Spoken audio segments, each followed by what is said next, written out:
扶輪公園的設立源於1971年新界扶輪社陳日新創社社長的提案，他向新界行政當局建議劃撥土地以建設一座公園供市民休憩。這一提議迅速得到了當局的積極回應。到了1974年7月，在時任社長盧志忠的積極推動下，公園的籌建工作得以展開。期間，本社得到了多位重量級人物的支持，包括本社贊助人當時的新界政務司前布政司中日傑爵士，以及荃灣李文虎華倫先生。他們共同協力，成功在大帽山撥出了60餘英畝的土地建立公園。而我們的名譽顧問漁農處處長李國士先生，更是親自致力於公園的花卉林木種植工作。隨着1976年何新權社長接手建設事宜，公園的建設進程進一步加快。1977年，李學籌醫生接任社長一職，並在1978年春，這座集自然與人民於一身的公園終於落成，命名為扶輪公園。它坐落在繁華都市之中，如同一塊綠色的吊飾板，東接屯門，南臨荃灣，北達元朗，為市民提供了一個寧靜的休憩之地。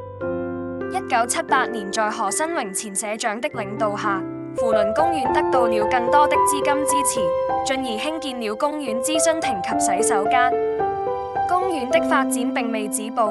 2001年，台北陽明扶輪社向我們贈送了100株櫻花樹苗，這些樹苗被精心移植於園內，為公園增添了更多的自然之美。到了2004年，在前社長黃志源的推動下，扶輪公園自然教育徑也正式落成，為市民提供了一個親近自然、學習知識的好去處。如今的扶輪公園已然成為一個集教育、休閒、娛樂於一身的綜合性公園。園內設有櫻花園、眾樂亭、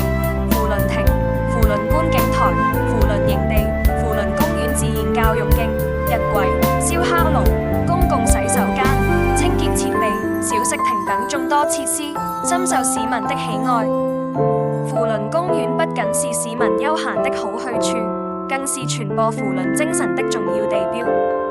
在公園的各個角落都可以看到扶輪的標誌和理念，特別是在扶輪亭和眾樂亭中，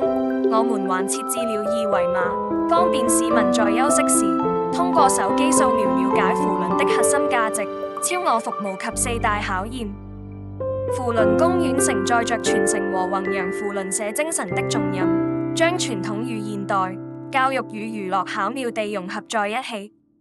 在他的陪伴下，我們相信扶輪的理念將在更多人心中生根發芽，綻放出更加燦爛耀眼的光輝。